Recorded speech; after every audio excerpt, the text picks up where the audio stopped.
इस्लाम औरत की इज्जत इतनी देता है, जब तक वो अपनी रजा का इजहार नहीं करती, काजी की मजाल नहीं कि वो निकाह पढ़ा सके।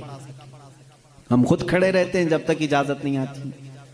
पहले हम औरत की इजाजत लेकर के आते हैं और फिर औरत को उसका हक महर देने का हुक्म भी मर्द को दिया गया है कि वो तुम्हें अपनी जिंदगी छोड़कर आ रही है, अपना घर छोड़ करके आ रही है, उसका हक महर अदा करो। और लाने के बाद जानते हैं मेरे आका सल्लल्लाहु ताला अलैहि वसल्लम की तालीमात क्या है?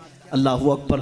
हुजूर अकरम सल्लल्लाहु अलैहि वसल्लम ने ताकीद के साथ फरमाया है कि औरतों के साथ सख्ती ना करो। अपने आखिरी खुतबे में हुजूर ने अरफात के मैदान में ये बात तक फरमाई, औरतों के मामलात में अल्लाह से डरो, हद से ज्यादा ना बढ़ो, औरतों के साथ इतनी सख्ती ना करो। मारने को मना किया, कभी इनके चेहरे पर ना मारना, कभी इनके खानदान को ताना ना मारना, कभी इनको इतनी बुरी गाली ना देना कि दिल टूट जाए। ये तमाम अहकाम इस्लाम ने इसी औरत की इज्जत ही के लिए तो दिए हैं। और फिर जिस वक्त वो आए, बुजुर्गों ने ये रिवाज भी रखा है कि हम अपनी बेटियों को अपने घरों से कुरान पाक देकर के रुखसत करते हैं, कुरान के साथ उसे भेजते हैं। और घर लाने के बाद जानते हैं, ये आला हज़रत रज़ियल्लाहु ताला अन्हु ने लिखा भी है। आला हज़रत फरमाते हैं, जब नई दुल्हन घर में आए तो उसके पैरों का धोवन जो है वो अगर घर के चारों कोनों में डालो तो बरकत आए।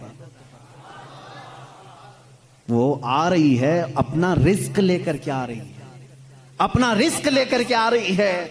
यहां तक हमारे लिए कहा गया, बल्कि दूल्हे को ये भी कहा गया, इसी ये बयान में सारी बातें नौजवानों को समझ में भी आ जाएंगी।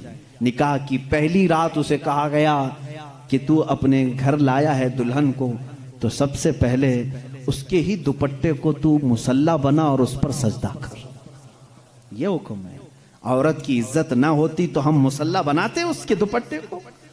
पहली रात कहा गया है। यह और बात है कि मालूमात नहीं है नौजवानों को कि शादी के बाद पहली रात, ये भी सीखने की जरूरत है। उलमा से ये तमाम चीजें पूछ लेना चाहिए जिसकी शादी हो रही है। दुल्हन आ रही है तो हम उसकी इज्जत ही के लिए तो ये तमाम काम कर रहे हैं। और उसके बाद हुक्म ये दिया गया कि सबसे पहले उसके साथ बातचीत की शुरुआत करने से पहले उसकी पेशानी पर हाथ रखकर अल्लाह की बारगाह में ये कहो, ऐ अल्लाह, इसके अंदर जितनी तूने अच्छाइयां रखी हैं वो सब अच्छाइयां मुझे अता कर दे, और जितनी इसके अंदर बुराइयां हैं उन तमाम बुराइयों से मुझे तू बचा दे। यहां से तू शुरुआत कर। जाहिर सी बात है, मैंने उस वक्त महसूस किया, चंद दिनों पहले एक नौजवान को तलकीन कर रहे थे, पेशानी पर जहां बाल उगते हैं वहां हाथ रख करके दुआ करना। तो उसने पूछा कि हजरत दुआ तो ऐसे ही कर सकते हैं, पेशानी पर क्या? मैं भी चौंक गया। इसको मैं बताऊं, मेरे एक उस्ताद से मैंने पूछा क्या ऐसा है कि अपनी दुल्हन की पेशानी पर हाथ रख करके इस तरह दुआ करना चाहिए? उन्होंने कहा हाँ है। दुआ तो कैसे भी करें, हाथ ना रखें और हाथ छोड़ें, हाथ उठाएं, सब दुआ अल्लाह सुनता है। लेकिन इसलिए पेशानी पर रख करके दुआ करने के लिए कहा गया कि वो आज अपने वालिदैन को छोड़ करके आई है, उसके वसीले से अल्लाह जल्दी दुआ कबूल करेगा। उसका दिल मगमूम है, वो गमगीन है, और गमज़दा लोगों के साथ मेरा मौला है। वो अपने वालिदैन को छोड़ करके तेरे घर आई है, वो मगमूम है, बहुत गमज़दा है। आज उसकी पेशानी पर हाथ रख करके दुआ करो। मेरा उसी दिन ये जहन समझ गया कि इस्लाम ने औरत को वो मकाम दिया है, वो इज्जत दी है। हमने उसको अपने जिस्मों को सुकून पहुंचाने वाला आला नहीं समझा, मशीन नहीं समझा, बल्कि हकीकी मुस्लिम वो है जो अपनी औरत की इज्जत भी करे, एहतराम भी करे। अल्लाह के रसूल सल्लल्लाहु ताला अलैहि वसल्लम ने जो फरामीन दिए हैं, अजीज़ान गिरामी वक़ात, ये निकाह के इस सिस्टम को भी मैं आपको बताऊं। कुछ तो वो हैं जो ये इस्लाम के खिलाफ भौंक रहे हैं कि औरतों के ऊपर जोर जबरदस्ती होती है इस्लाम में, और दूसरों की क्या बात करूं, हमारे हिंदुस्तान पर बैठा हुआ मैं क्या बताऊं, ये भी बड़ी औरतों की, हाँ, पीड़ित महिलाएं हैं, मुस्लिम पीड़ित महिलाएं हैं जो खुद बीवी को छोड़ बैठा है। सारी मुस्लिम औरतें पीड़ित हैं। अल्लाह अकबर। वो खुद अपनी बीवी को देखने नहीं जा सका, जिंदगी खत्म होने आ गई, बाल सफेद हो गए। पीड़ित महिलाएं हैं मुसलमान। हाँ, अगर ऐ मुसलमानों कोई भी हम में से औरत पर जोर जबरदस्ती करता है, याद रखो मैं तुम्हें बताऊं कि कुरान की क़यामत के दिन अल्लाह जानवरों पर भी उठाए हुए हाथ का फैसला लेगा। तो औरत की बात तो दूर की है, मेरा अकीदा तो यह है, एक औरत ने बिल्ली को बांध रखा था, बुखारी शरीफ में है, वो मर गई बिल्ली और वो औरत बहुत इबादत गुजार थी, लेकिन अल्लाह ताला ने फैसला फरमाया कि इस औरत को जहन्नम में डालो। मेरी एक मखलूक को बांध कर रखी इसने और वो मर गई। हमारा तो अकीदा यह है, तुम औरतों पर अगर जुल्म करते हो तो तुम जिम्मेदार हो, लेकिन इस्लाम नहीं। इस्लाम वो कामिल दीन है। ये बेचारे क्या पढ़ पाएंगे जिनको कभी ढंग की स्पेलिंग नहीं आती, कभी हाँ, ये एक ऐसा होता है कि डमरू बजाओ तो कोई नाचता है।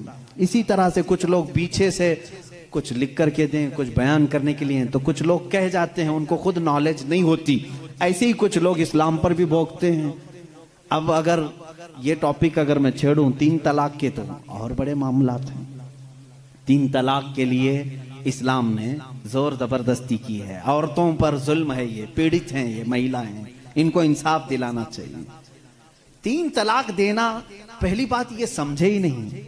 आप तो समझते हैं ना, इस्लाम में फजर की नमाज फर्ज है, जोहर की नमाज फर्ज है ना, असर मगरिब इशा फर्ज है, तलाक देना फर्ज है, फर्ज है।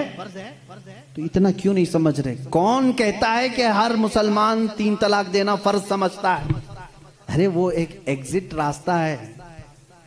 हम कभी भी किसी भी बंदे को निकाह पढ़ाते हैं तो तलाक का नाम तक नहीं लेते। अगर जिक्र कर दिया ना कि मैं 5 साल के बाद तलाक देने के लिए निकाह कर रहा हूं, तो वो निकाह ही हराम हो गया। बल्कि मैं कहता हूं, अगर तुमने निकाह में ये कह दिया 80 साल के बाद मैं छोड़ दूंगा, या 80 साल का ये कॉन्ट्रैक्ट है मेरा, तो निकाह नहीं है वो निकाह नहीं, उसको मुता कहते हैं। हम निकाह में कभी वक्त मुतय्यन नहीं कर सकते, बल्कि हम तो लाइफ टाइम के लिए निकाह कर रहे होते हैं, लाइफ टाइम के लिए। लेकिन इंसानी जिंदगी में कई मामलात ऐसे आते हैं कि मिजाज नहीं जम सकता। जरूरी नहीं है कि हर आदमी का मिजाज दूसरे से जम जाए। कभी ऐसा हो गया तो उसके लिए ऑप्शन रखना चाहिए कि नहीं रखना चाहिए? उसके लिए ऑप्शन रखना चाहिए कि नहीं रखना चाहिए? अरे मियाँ, तुम किसी को गाड़ी में बिठा करके भेज रहे हो और उससे ये कहो कि चलना ही है, अगर वो पूछ ले गाड़ी के पहिए दोनों पंचर हो गए तो क्या करूं, कहा फिर भी चलना ही है, ये जुल्म है, ये ज्यादती है। उससे ये कहना चाहिए कि अगर गाड़ी के पहिए पंचर हो गए, टायर पंचर हो गए, तो करीब में गैरेज है, खोल करके बदलवा लो। माकूल बात है कि नहीं? अगर बीच रास्ते में नहीं, तुम पाबंदी लगा दे, नहीं टायर नहीं बदलना, पंचर हुई उसी से चलना, ये ज्यादती है कि नहीं? अब मैं आपको बताता हूं, 2 टायर लेकर के चले थे शादी के बाद, 2 टायर हैं और दोनों चल रहे हैं तो ठीक है, एक भी पंचर हुआ तो क्या करो? ये कहते नहीं, पंचर टायर के साथ ही चलो। अरे भाई, कहीं और गाड़ी गड्ढे में गिर जाएगी। हुक्म ये होना चाहिए कि अगर पंचर हो गया तो टायर चेंज कर सकते हो, तुम्हारे लिए ऑप्शन होना चाहिए। बस इस्लाम का तकाजा सिर्फ इतना ही है कि अगर किसी की जिंदगी में अनबन हो गई, नहीं बन पाई, तो उसके लिए एक ऑप्शन है कि औरत को, वो भी एक साथ 3 तलाक नहीं, उसको हराम करार दिया गया है। शरीयत में एक वक्त में 3 तलाक दे देना हराम है। मैं इसका बबांगे दोहल आज ऐलान करता हूं, अगर कोई एक ही साथ अपनी औरत को तलाक तलाक तलाक इस तरह 3 बार कह देता है तो उसने हराम काम किया, गुनाह किया, नाजायज काम किया है। अगर छोड़ना भी है तो उसको इस्लाम ने तरीका बताया है। एक बार पहले बोलो, 1 महीने का टाइम दो, 1 महीने में भी फिर नहीं बनी तो दूसरी मर्तबा फिर 1 बोलो और 1 महीना छोड़ दो। 2 महीने का टाइम गुजर गया, अब फिर भी नहीं बन पा रही, तब फिर सबको बिठा करके कह दो हमने 2 मर्तबा देख लिया, अब हमारी जिंदगी आगे चल नहीं पाती, तीसरी मर्तबा हम इसको खत्म करते हैं। ये तलाक का सही तरीका। क्या इसमें इस्लाम ने जुल्म किया? इस्लाम ने इसमें जुल्म किया? इसको ये ढिंडोरा पीट पीट करके लोगों को ऐसा बना करके रखें। बेचारे कुछ लोग अनपढ़ इनकी बातों में आ भी जाते हैं। अरे हमारा हिंदुस्तान तो ऐसा है कि बाहर कोई भी डमरू बजाए उसके इर्द गिर्द तो लोग खड़े हो ही जाते हैं। कोई भी गली कूचे में भी आकर के ढोल बजाता है तो कितना मजमा जमा होता है। पार्लियामेंट में बैठ करके अगर बजाए तो क्यों नहीं सुनेंगे लोग? सुनेंगे लोग। हमारी पब्लिक है, बहुत मैच्योर पब्लिक है। अजीजान गिरामी, यहां पर मैं आपको इस्लाम की वो खुसूसियात अर्ज कर रहा हूं जिसमें इस्लाम ने कहीं पर अपने पैरोकारों पर जुल्म नहीं किया, बल्कि इसका हर हुक्म फितरत के ऐन मुताबिक है।